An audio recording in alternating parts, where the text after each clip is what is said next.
大変だよ、大変。七星すずだけど、最近すごいことになってる。私がモテないのはどう考えてもお前らが悪いの12巻が発売されたよ。何がすごいかって、アニメあたりまでは、勘違いぼっちゆえの痛々しい日常に笑いと辛さを味わう話からなんと、友達ができて、青春群像劇に、そして私の眼を通してみれば、よりハーレムものになっています。だから今回は主人公、黒木ともここともこっちと、同級生のネモとひなこと、ネモのカップリングであるネモクロを語らせてくれ。わかってる。ゆりもこも、うちもこも、かともこも、よしもこも、どれも最高だ。だが今日はネモクロを語らせてくれないか。まず高校1年生時代でネモは登場してはいるのですが、モコッチの視点では妬ましいリア充グループのモブでしかありません。名前とともにモコッチに話しかけた描写があるのは39話。2年生の始まり、隣の席に座っているモコッチに、また一緒のクラスだね、と親しげに話しかけてくれます。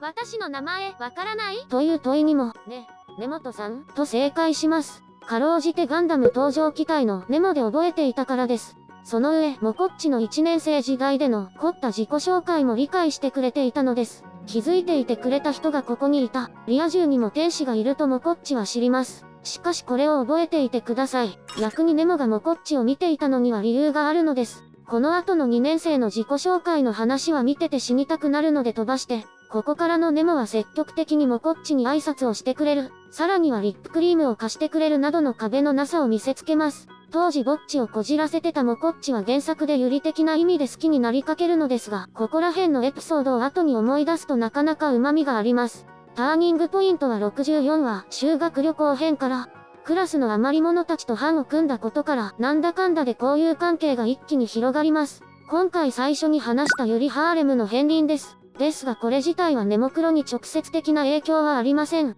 問題は90は、ネモがリア充グループにも秘密にしていた将来の夢、声優を目指していることを偶然知ってしまいます。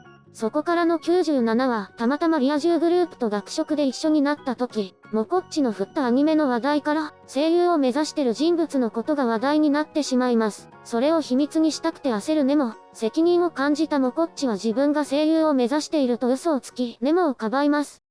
その放課後、静かな廊下でモコッチを待つネモがいました。私はあのアニメ嫌い。私、他の人の前でアニメの話したりするの好きじゃないから、私が一人の時にしてね。いつものように誰にでも優しく明るいネモではありません。これが初めて見せる、嫌いを言える素のネモでした。それ以降ネモはモコッチの前だけでは素のネモを見せていきます。やっぱり気は合わないね。なんだこいつ。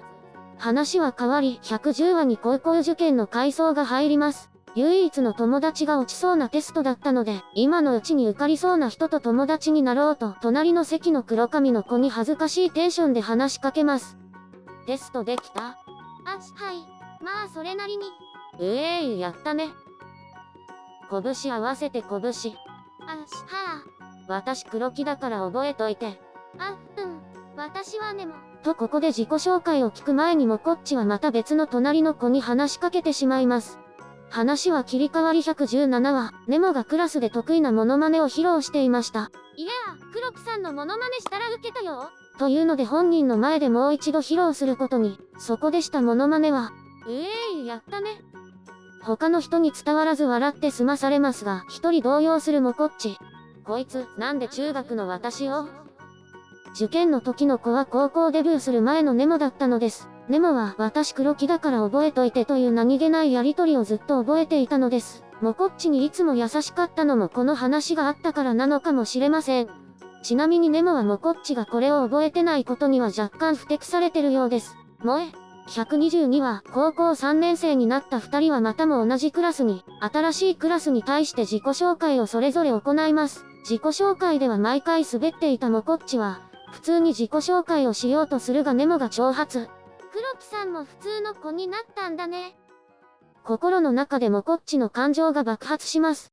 いつだってつまらないのは空気しか読まないお前らリア充だろ。こっちは2年間ぼっちで生きてるんだ。なめるな。そして自己紹介。彼氏募集中なんでよろしくお願いします。なんて強いメンタルだモコッチ。クラスは冷めた雰囲気に。しかしそんなモコッチにネモは。うまくやるのはもういいか。黒木さんを見てると、そう思えてくる。声優目指してます、とカミングアウト。着席したネモの腕は震えています。もしもの時はぼっちのやり方教えてね。プロでしょ？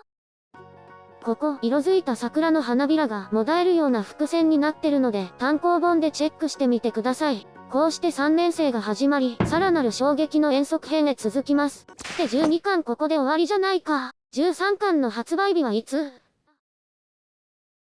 ？2018年の秋だってさ。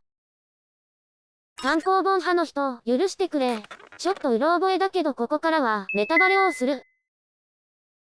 遠足の場はネズミーランド。自分のやりたいことをやると決めたネモは空気を読まずリア充グループから離れてモコッチのグループに加わろうとします。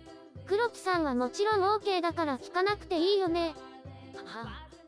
ここ険悪なやりとりに聞こえますか？とんでもない、最高です。ちなみに、モコッチのグループはなんやかんやあり、モコッチを奪い合う指アベンジャーズの大所帯と化しています。一行はジェットコースター系のアトラクションを回っていきますが、そこでネモからの提案。次は別の人と乗るようにグーチョキパーでペア決めない？なるほど、一見納得できる提案。結果一緒の席になったモコッチにこっそり話しかけます。ごめんね、ズルさせちゃって。あ、うん。なんと同じ手を出させるように密かに耳打ちしていたのです。とはいえ何を話せばいいかまごまごしているモコッチが、心の中だけで呼んでいたネモというあだ名をうっかり言ってしまいます。さっきネモって言わなかった？いや言ってないよ。いや言ってた。絶対言ってたよ。もしかして心の中ではネモって言ってたの？いつから？これ切れてると怖いんだが。切れてるというより内面のモコッチを引きずり出そうと食らいついてるんですね。完全に肉食獣の目。根本さんと言おうとしてどもっただけ。いや、メモっていいのよ。そう言わないと返事しないよ。そしてアトラクションで隣同士になるわけですが。で、さっきの続きだけどさ、スプラッシュコースターが落ちる前には言ってくれるの？しつけえ。でも、ネモの本性は分かってるし、もう気を使う必要もないか。ね、ネモ。なーに？黒。黒？根本だからネモでしょ。黒木だから黒。あだ名の呼び方を合わせてきた。まあ黒木さんのあだ名にしては可愛すぎだけど。